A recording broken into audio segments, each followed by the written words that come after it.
Hi guys. Um, so today we're going to be analyzing the college football bowl games. Um, so we're going to be going over all New Year's Six bowls, plus one quick little thing about another bowl, but not very big. Um, so we have, and I predicted all my bowl games, all the bowl games that we're going to talk about today on Wednesday, I think. I don't know. Whenever I did the college football bowl game preview, I was so stay tuned for my record because it might be good, might be okay, might be horrendous. Have to wait and see. Um, so we're gonna just go in order of when they happened. The Cotton Bowl, um, Oklahoma and Florida. My pick was wrong. I picked Florida in a offensive shootout. Um, yeah, that clearly didn't happen. It was an offensive shootout for Oklahoma, but not for Florida. It was Oklahoma 52-20. So that puts me down at a record of 0-1. Both quarterbacks were eventually taken out of the game due to the lopsided score. Kyle Trask threw three first quarter interceptions and was unable to settle in with new targets. Um, all his top targets were out, and three of them opted out, and one tested positive. Kyle Pitts, Kadarius Coney, and Trayvon Grimes all opted out of the game, and Jacob Copeland tested positive for COVID-19. So those are his top four targets right there, and he's without all four of them.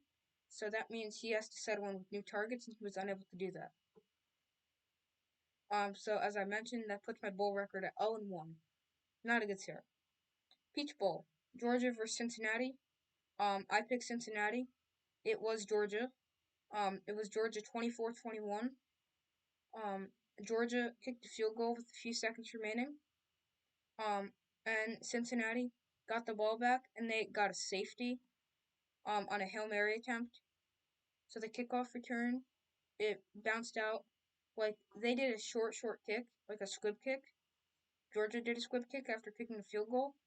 And then Cincinnati let the ball roll all the way back to like their 8-yard line. And then that's where they throw Hail Mary from.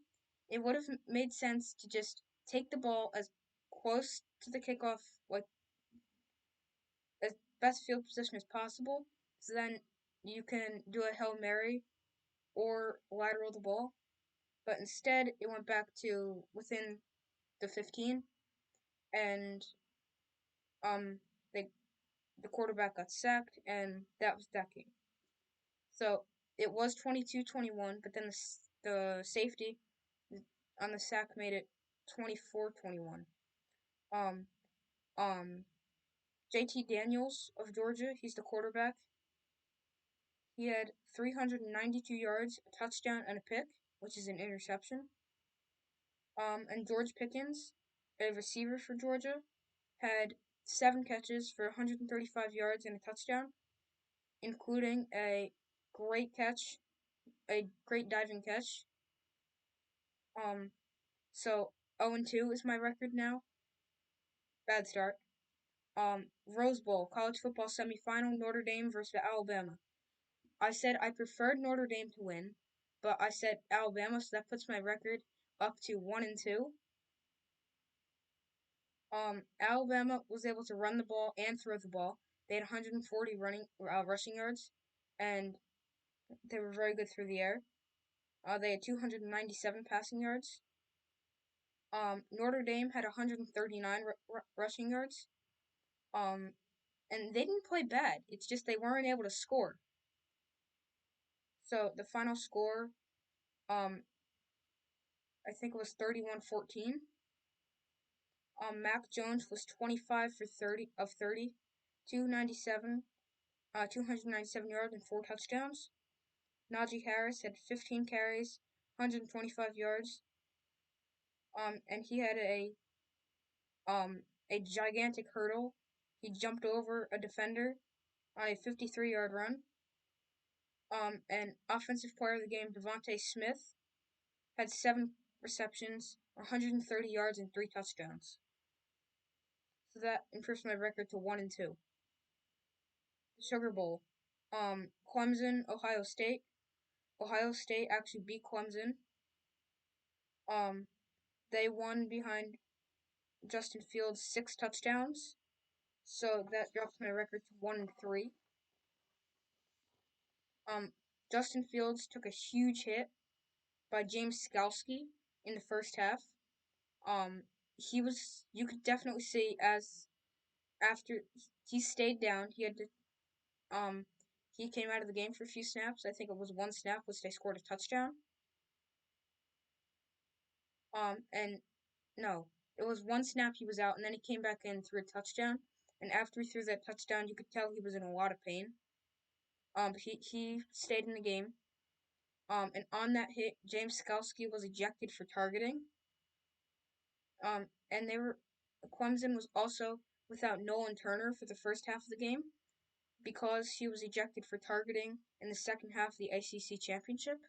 So if you're ejected for targeting in the first half of the game, that means you don't miss half the next game, but the second half you do. So you could do it with 10 seconds left in the second half, or you could do it 10 seconds into the game. It wouldn't matter, you just missed a game, and that's it. And same thing with the second half, you could do it with just right into the second half, or at the end of the game, and you get ejected, and suspended for the first half of the next game. Justin Fields had 385 yards, 6 touchdowns, and an interception, and the interception came in the end zone. Trey Sermon, the Ohio State running back, had 31 carries, 193 yards, and a touchdown. Chris Olave had 6 catches, 193 yards, and 2 touchdowns. Ohio State was able to hold Travis Etienne in check in the running game, but he did have over 50 yards in the passing game. Trevor Lawrence had 400 yards, 2 touchdowns, an interception, and 3 fumbles. However, one of them was lost. The Citrus Bowl is the other bowl that I wanted to talk a little bit about, and I made a prediction, which is why I wanted to talk about it. I said Auburn over Northwestern. Northwestern beat Auburn 35-19, so that drops my record to 1-4. The Fiesta Bowl, Iowa State beat Oregon. So that improves my record to 2-4. Iowa State beat Oregon 34-17.